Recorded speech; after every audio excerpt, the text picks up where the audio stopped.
Hello, ഞാൻ doctor Saleem, Chaitanya hospital, Karunagappally. ഞാൻ ഇന്ന് പറയുവാൻ ഉദ്ദേശിക്കുന്നത് വളരെയധികം ആൾക്കാർ അനുഭവിക്കുന്ന ഡയബറ്റിക് മെലിറ്റസ് അഥവാ പ്രമേഹ രോഗത്തെക്കുറിച്ചാണ്. നമുക്കറിയാം, ഇന്ന് ലൈഫ് സ്റ്റൈൽ ഡിസീസ് എന്നറിയപ്പെടുന്ന പ്രധാനപ്പെട്ട 4 അസുഖങ്ങളാണ് hypertension, diabetic mellitus, hypercholesterolemia, അതേപോലെ തന്നെ ഒബിസിറ്റി അഥവാ പൊണ്ണത്തടി. ഈ ലൈഫ് സ്റ്റൈൽ ഡിസീസുകളിൽ പ്രധാനപ്പെട്ടതും എന്നാൽ സാധാരണക്കാർക്ക് ഏറ്റവും കൂടുതൽ ഇന്നത്തെ കാലയളവിലുള്ള നമ്മുടെ ജീവിതശൈലിയിൽ നിന്ന് ഏറ്റവും കൂടുതൽ അനുഭവിക്കുന്ന ഒരു അസുഖമാണ് ഡയബറ്റിക് മെലിറ്റസ് അഥവാ പ്രമേഹ രോഗം. നമുക്കെല്ലാവർക്കും അറിയാവുന്നത് പോലെ തന്നെ പ്രമേഹം പ്രധാനമായിട്ടും 2 തരമാണ്: type 1 diabetic and type 2 diabetic. നമുക്കറിയാം, ടൈപ്പ് 1 ഡയബറ്റിക് എന്ന് ഉദ്ദേശിക്കുന്നത് പ്രധാനമായിട്ടും ജുവനൈൽ ഡയബറ്റിക്, അതായത് ജന്മനാ തന്നെ പ്രമേഹമുള്ള കുട്ടികൾ ജനിക്കുന്നുണ്ട്. അതല്ലെങ്കിൽ 30 വയസ്സിന് താഴെ വെച്ച് പ്രമേഹ രോഗിയായി മാറുന്ന ആൾക്കാരെ നമ്മൾ ജുവനൈൽ ഡയബറ്റിക് അഥവാ ടൈപ്പ് 1 ഡയബറ്റിക് ആയിട്ടാണ് മാറുള്ളത്. ഈ ടൈപ്പ് 1 ഡയബറ്റിക് എന്ന് പറയുന്നത് എല്ലാ ആൾക്കാർക്കും അറിയാം, ഇൻസുലിൻ ഡിപ്പെൻഡൻറ്റ് ഡയബറ്റിക് മെലിറ്റസ് എന്നാണ് അതിന് പറയുന്നത്. ഇൻസുലിൻ ഡിപ്പെൻഡൻ്റ് എന്ന് വെച്ചാൽ അതിന് തീർച്ചയായിട്ടും ഇൻസുലിൻ തന്നെയാണ് അതിൻ്റെ ട്രീറ്റ്മെൻറ്റ്. അതിൻ്റെ ഡിപ്പെൻഡൻ്റ് ഇൻസുലിൻ തന്നെയാണ്. കാരണം ഇൻസുലിൻ സ്വയമേ ഉണ്ടാവേണ്ട പാൻക്രിയാസ് ഗ്രന്ഥിയിൽ നിന്നും ഇൻസുലിൻ ഉണ്ടാവാത്തത് കാരണം ഉണ്ടാകുന്ന ഡയബറ്റിക്കാണ് ടൈപ്പ് 1 ഡയബറ്റിക്. അതിന് എല്ലാ ആൾക്കാർക്കും ഉള്ള ട്രീറ്റ്മെൻറ്റ്, എല്ലാ സിസ്റ്റത്തിലുമുള്ള ട്രീറ്റ്മെൻറ്റ് ഇൻസുലിൻ തന്നെയാണ്. രണ്ടാമത്തെ വിഭാഗമാണ് ടൈപ്പ് 2 ഡയബറ്റിക്. ടൈപ്പ് 2 ഡയബറ്റിക് എന്ന് പറയുന്നത് ഇൻസുലിൻ ഡിപ്പെൻഡൻ്റ് അല്ല, നോൺ ഇൻസുലിൻ ഡയബറ്റിക് മെലിറ്റസ് എന്നാണ് അത് പറയുന്നത്. അതിന് എല്ലാ രീതിയിലുമുള്ള മരുന്നുകൾ ആധുനിക ചികിത്സാശാസ്ത്രത്തിലും ആയുർവേദ ശാസ്ത്രത്തിലും ഹോമിയോ ശാസ്ത്രത്തിലും എല്ലാ സിസ്റ്റത്തിലും തന്നെ അതിൻ്റേതായ മരുന്നുകളുണ്ട്. ആ മരുന്നുകൾ കൊണ്ട് ഷുഗറിനെ നിയന്ത്രിക്കാൻ പറ്റും എന്നുള്ളത് കൊണ്ടാണ് അത് ടൈപ്പ് 2 ഡയബറ്റിക് ആവുന്നത്. അതിന് ഇൻസുലിൻ എടുക്കുന്നവരുണ്ട്, ടാബ്ലറ്റ്സ് മാത്രം കഴിക്കുന്നവരുണ്ട്, അല്ലാതുള്ള ജീവിതശൈലിയിലുള്ള ക്രമീകരണം മാറ്റിക്കൊണ്ട് തന്നെ നിയന്ത്രണം നടത്തുന്നവരുണ്ട്. പ്രധാനമായിട്ടും നമ്മൾ അറിയേണ്ട ഒരു കാര്യം, ഡയബറ്റിക് മെലിറ്റസ് എന്ന് പറയുന്നത് ഒരു ക്യൂറേറ്റീവ് ഡിസീസ് അല്ല, ക്യൂറബിൾ അല്ല, ശരിക്കും കൺട്രോളബിൾ ഡിസീസാണ്. അതാണ് നമ്മൾ പ്രധാനമായിട്ടും അറിയേണ്ടത്. കൺട്രോളബിൾ ഡിസീസാണ്, അത് കൺട്രോൾ ചെയ്യുക മാത്രമേ ചെയ്യാൻ പറ്റുള്ളൂ, ക്യൂറബിൾ അല്ല. അതുകൊണ്ട് തന്നെ തീർച്ചയായിട്ടും ഡയബറ്റിക് മെലിറ്റസ് വരുന്ന രോഗികൾ കൃത്യമായി മരുന്നുകൾ കഴിക്കുകയും എക്സർസൈസ് ചെയ്യുകയും ആ പറയുന്ന രീതിയിലുള്ള ജീവിത ശൈലി മാറ്റങ്ങൾ വരുത്തിയാൽ മാത്രമേ അതിനെ നമുക്ക് കൺട്രോൾ ചെയ്യാൻ പറ്റുള്ളൂ. എന്നാൽ തീർച്ചയായിട്ടും ഇതിനെ അത് കുറയും, ഒട്ടും ഇല്ലാതാകുന്ന അവസ്ഥ ഇല്ല എന്ന് പറയാൻ പറ്റില്ല. കാരണം അതിന് വേറെ 2-3 സ്റ്റേജസ് പ്രമേഹ രോഗത്തിനുണ്ട്. ഉദാഹരണമായിട്ട് ഗർഭിണികൾക്കുണ്ടാകാവുന്ന ജസ്റ്റേഷണൽ ഡയബറ്റിക് എന്ന് പറയുന്ന ഡയബറ്റിക് ഉണ്ട്. അത് തീർച്ചയായിട്ടും ഒരു പക്ഷേ ഒരു 80% പ്രസവത്തോടു കൂടി തന്നെ ആ ഡയബറ്റിക് ഇല്ലാതാവും. അതിന് ജസ്റ്റേഷണൽ ഡയബറ്റിക് എന്ന് പറയാം. അതുപോലെ തന്നെ നമ്മൾ ഷുഗറിൻ്റെ ചില ഫേസുകളുണ്ട്, ഹണിമൂൺ ഫേസ് എന്ന് പറയാം. എന്ന് പറഞ്ഞാൽ കുറച്ച് സമയത്തേക്ക് മാത്രം ഉണ്ടാകുന്ന ഒരു ഫേസ്. അതെല്ലാം നമ്മൾ ഷുഗർ വന്നിരുന്നു, ഷുഗർ മാറി, എനിക്കിപ്പോൾ ഒട്ട് ഷുഗറോ ഇല്ല എന്നുള്ള രീതി പറയുന്നത് ഇത്തരം സ്റ്റേജസിലുള്ള പ്രമേഹ രോഗികളെയാണ്. പ്രധാനമായിട്ട് ആയുർവേദ ശാസ്ത്രത്തിൽ അതേപോലെ തന്നെ കുറച്ച് പ്രത്യേകമായിട്ടുള്ള ഓരോ ശാസ്ത്രവും പറയുമ്പോൾ നമ്മൾ ആ ശാസ്ത്രത്തിനെ കുറിച്ച് അറിവില്ലാതെ നമ്മൾ പറഞ്ഞിട്ട് കാര്യമില്ല. ഈ അടുത്ത സമയത്ത് യൂട്യൂബിൽ ഞാനൊരു അലോപ്പതി ഡോക്ടറുടെ ഒരു പ്രസംഗം കേട്ടു.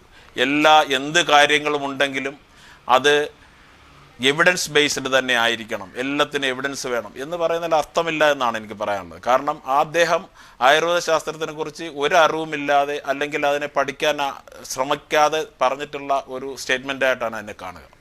ആയുർവേദ ശാസ്ത്രത്തിൽ ശരിക്കും നമ്മൾ ഈ പറഞ്ഞ പ്രധാനപ്പെട്ട 2 വിഭാഗങ്ങളായിട്ട് മോഡേൺ സയൻസിൽ പറയുന്ന ടൈപ്പ് 1 ടൈപ്പ് 2 പറയുന്ന അതേ സ്ഥാനത്ത് ആയുർവേദ ശാസ്ത്രത്തിൽ 20 തരം ഡയബറ്റിക്കാണ് പറയുന്നത്. അതിനകത്ത് മധുമേഹം എന്ന് പറയുന്ന ഒരു വിഭാഗം മാത്രമാണ് ഡയബറ്റിക് മെലിറ്റസ് എന്ന് പറയുന്ന ഇന്ന് കോമൺ ആയിട്ട് കാണുന്ന ഡയബറ്റിക് മെലിറ്റസ്. ആയുർവേദ ശാസ്ത്രത്തിൽ പറയുന്ന 20 പ്രമേഹങ്ങളിൽ മധുമേഹം എന്ന് പറയുന്ന വിഭാഗം മാത്രമാണ്. അത്തരത്തിൽ ഈ സിസ്റ്റംസ് തമ്മിൽ എല്ലാം സയൻസ് തന്നെയാണ്. ആ സയൻസുകൾ തമ്മിൽ ഒരുപാട് വ്യത്യസ്തമാണ്.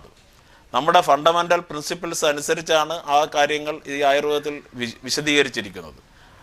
അത് ഒന്ന് മനസ്സിലാക്കാൻ വേണ്ടി ഞാൻ പറഞ്ഞെന്നുള്ളതേ ഉള്ളൂ. ആയുർവേദ ശാസ്ത്രത്തിൻ്റെ ത്രിസ്തൂണങ്ങൾ എന്ന് പറയുന്നത് വാതവിത്ത കഫങ്ങൾ എന്ന് പറയുന്ന ത്രിദോഷങ്ങളാണ്. ഈ ത്രിദോഷങ്ങളും അതിനെ തുടർന്നിട്ടുള്ള സപ്തധാതുക്കളുണ്ട്. രസം, രക്തം, മാംസം, മേധസ്, മജ്ജ, ശുക്ലം എന്ന് പറയുന്ന ധാതുക്കളുണ്ട്. അതേപോലെ മലങ്ങളുണ്ട്. ഈ സാധനങ്ങളെല്ലാം ബേസ് ചെയ്താണ് അതിൻ്റെ ശാസ്ത്രം ക്രമീകരിക്കപ്പെട്ടിട്ടുള്ളത്. അതിൻ്റെ ബേസിക് പ്രിൻസിപ്പൽസ് അറിയാതെ ആയുർവേദത്തിനെ ബ്ലൈൻഡായിട്ട് എതിർക്കുക എന്ന് പറയുന്ന ഒരു രീതി പൊതുവെ ഇന്ന് നമ്മുടെ സോഷ്യൽ മീഡിയയിൽ കാണുന്നുണ്ട്. അത് തെറ്റാണ് തികച്ചും. നിങ്ങൾ ആ കാര്യം ഏതൊരു ശാസ്ത്രത്തിനെ കുറിച്ചും അല്ലെങ്കിൽ ഏതൊരു കാര്യങ്ങളെക്കുറിച്ച് പറയുമ്പോഴും ആ കാര്യങ്ങളെക്കുറിച്ചുള്ള വ്യക്തമായ അറിവില്ലാതെ അത്തരം അഭിപ്രായങ്ങൾ പറയരുത് എന്നുള്ളതാണ് ഇതിനിടയിലൂടെ എനിക്കിതിനകത്ത് പറയാനുള്ളത്. ഏതായാലും ആയുർവേദ ശാസ്ത്രത്തിൽ വ്യക്തമായിട്ട് തന്നെ ഡയബറ്റിക്കിന് അഥവാ പ്രമേഹത്തിന് മരുന്നുകൾ നിർദ്ദേശിക്കപ്പെട്ടിട്ടുണ്ട്. പ്രധാനമായിട്ടുള്ള കഷായങ്ങളും അതേപോലെ അതിനോട് ചേർന്നിട്ടുള്ള ഇന്ന് വളരെയധികം കൂടുതൽ പേറ്റൻ്റ് ഡ്രഗുകളും ഒക്കെ തന്നെ ഇറങ്ങിയിട്ടുണ്ട്. അതോടൊപ്പം ആയുർവേദ രീതിയ പറയുന്ന ചര്യകൾ നമുക്കറിയാം. അതൊരു ആയുർവേദം എന്ന് പറയുന്നത് ഒരു ചികിത്സാശാസ്ത്രമല്ല, ഒരു ജീവിത ശാസ്ത്രമാണ്, ലൈഫ് സയൻസാണ് ശരിക്കും പറഞ്ഞാൽ. ആ ജീവിതത്തിൻ്റെ ആ ശീലങ്ങളിലൂടെ തന്നെ നമുക്ക് അസുഖങ്ങൾ വരുന്നു, അതേപോലെ തന്നെ കൂടുതൽ അസുഖങ്ങൾ ഉണ്ടാകുന്നു. അതുകൊണ്ട് തന്നെ ഒരു ജീവിത ശൈലിയിലുള്ള വ്യത്യാസം തന്നെയാണ് ശരിക്കും പഥ്യാപഥ്യങ്ങളായിട്ട് ആയുർവേദ രീതി പറയുന്നിട്ടുള്ളത്. ആയുർവേദത്തിൽ തന്നെ കേന്ദ്രീകരിച്ചുകൊണ്ട് ഒരു ആൻറ്റി ഡയബറ്റിക് മോഡേൺ മെഡിസിനും ഇല്ലാതെ തന്നെ പ്രമേഹത്തിനെ നിയന്ത്രിക്കാൻ വേണ്ടി കഴിയും. തീർച്ചയായിട്ടും ഞാൻ ആദ്യം പറഞ്ഞതുപോലെ ഇത് കൺട്രോൾ ചെയ്യാൻ പറ്റുന്ന കൺട്രോളബിൾ ഡിസീസ് തന്നെയാണ്, നോട്ട് എ ക്യൂറബിൾ ഡിസീസ്. ആ രീതിയിൽ മനസ്സിലാക്കിക്കൊണ്ട് വ്യക്തമായ രീതിയിലുള്ള മരുന്നുകൾ, പഥ്യാപഥ്യങ്ങൾ നോക്കി തന്നെ പ്രമേഹത്തിന് ചികിത്സ ആയുർവേദം നിർദ്ദേശിക്കുന്നുണ്ട്. ആ രീതിയിൽ കഴിച്ചാൽ പ്രയോജനം എന്താണ്? ഇത് രണ്ട് രീതിയിലായാലും മരുന്ന് കഴിക്കണമല്ലോ എന്നുണ്ട്. പക്ഷേ നമുക്കറിയാം, ഇന്ന് ആധുനിക ശാസ്ത്രജ്ഞന്മാർ തന്നെ സമ്മതിച്ചിട്ടുള്ള കാര്യമാണ്, ഒരു മരുന്നിനും സൈഡ് എഫക്ട്സ് ഇല്ലാത്തതായ മോഡേൺ മെഡിസിൻ്റെ അളവ് വളരെ വളരെ കുറവാണ്. തീർച്ചയായിട്ടും ഒരുപാട് നാൾ പ്രമേഹ രോഗിയായിട്ട് വരുന്ന ആൾക്കാർ അവർ അവസാനം ഡയാലിസിസിൽ ചെന്ന് എത്തിത്തീർന്ന് അവസാനിക്കുന്ന ഒരവസ്ഥയാണ് കാണുന്നത്. നമുക്കെല്ലാവർക്കും അറിയാവുന്ന കാര്യമാണ്. ഇവരെല്ലാം തന്നെ ഇൻസുലിനോ അല്ലെങ്കിൽ ആൻറ്റി ഡയബറ്റിക് ആയിട്ടുള്ള മെഡിസിൻസ് എടുക്കുന്നവരാണ്. ആരും അൺകൺട്രോൾഡായിട്ട് പോകുന്നവരല്ല. പക്ഷേ കാലാകാലങ്ങളായി ഇതിങ്ങനെ വരുമ്പോൾ നമ്മുടെ കിഡ്നി അതിനനുസരിച്ച് ടോളറേറ്റ് ചെയ്യാൻ പറ്റാത്ത അവസ്ഥ വരുന്നു. കിഡ്നിയുടെ പ്രവർത്തനം നിലയ്ക്കുന്നു, ക്രിയാറ്റിൻ്റെ അളവ് കൂടുന്നു. ആ രീതിയിലേക്ക് പിന്നെ ഡയാലിസിലേക്ക് പോകുന്നു. അങ്ങനെ ആ ലൈഫ് അവസാനിക്കുന്നു.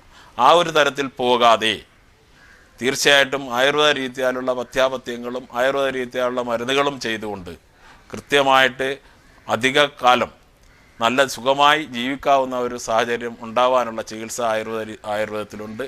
അത് വളരെ കാലങ്ങളായി എനിക്ക് ഒട്ടനവധി ഡയബറ്റിക് പേഷ്യൻസുകൾ ഇവിടെ വരുന്നുണ്ട്. അതുപോലെ തന്നെ പ്രധാനമായിട്ടും ഈ പ്രമേഹത്തിനെ കുറിച്ച് പറയുമ്പോൾ നമുക്കെല്ലാവർക്കും അറിയാവുന്നത് തന്നെ അതിൻ്റെ അനുബന്ധ രോഗങ്ങളാണ് ഏറ്റവും പ്രധാനം. എത്ര കൺട്രോൾ ചെയ്താലും diabetic foot, diabetic neuropathy, diabetic retinopathy, diabetic nephropathy തുടങ്ങിയിട്ടുള്ള മുഴുവൻ നമ്മുടെ ശരീരത്തിൻ്റെ ഓർഗാൻസിനെയും ബാധിക്കുന്ന വളരെ മഹാവിപത്താണ് പ്രമേഹ രോഗം എന്ന് പറയുന്നത്. അങ്ങനെ മറ്റ് അവയവങ്ങളിലേക്ക് അത് മാറാതെ അതിൻ്റെ അനുബന്ധ രോഗങ്ങളിൽ നിന്നും രക്ഷപ്പെടാൻ തീർച്ചയായിട്ടും ആയുർവേദ ശാസ്ത്രം നിങ്ങളെ സഹായിക്കും. ആയുർവേദ രീതിയിലുള്ള ചികിത്സ ചെയ്തു കഴിഞ്ഞാൽ ഈ അനുബന്ധ രോഗങ്ങൾ, ഒരു മഹാഭൂരിപക്ഷ അനുബന്ധ രോഗങ്ങളും വരാതെ നമുക്ക് രക്ഷപ്പെടാൻ കഴിയും. ആ രീതിയിൽ ഒട്ടനവധി പേഷ്യൻസുകൾ വരുന്നുണ്ട്. അത്തരം നല്ല ഒരു ചികിത്സ ആയുർവേദ രീതിയ പ്രമേഹത്തിനുണ്ട് എന്ന് പറയുവാൻ വേണ്ടി തന്നെയാണ് ഞാൻ ഇന്ന് ഈ വീഡിയോയിൽ വന്നിട്ടുള്ളത്. തീർച്ചയായിട്ടും ഇതിനെക്കുറിച്ചുള്ള കൂടുതൽ സംശയങ്ങൾക്കോ നല്ല രീതിയിലുള്ള ചികിത്സകൾക്കോ നിങ്ങൾക്ക് എന്നെ കോൺടാക്റ്റ് ചെയ്യാവുന്നതാണ്. എൻ്റെ കോൺടാക്റ്റ് നമ്പറുണ്ട്. എൻ്റെ പേര് ഡോക്ടർ സലീം, ചൈതന്യ ഹോസ്പിറ്റൽ, കരുനാഗപ്പള്ളി. നന്ദി, നമസ്കാരം.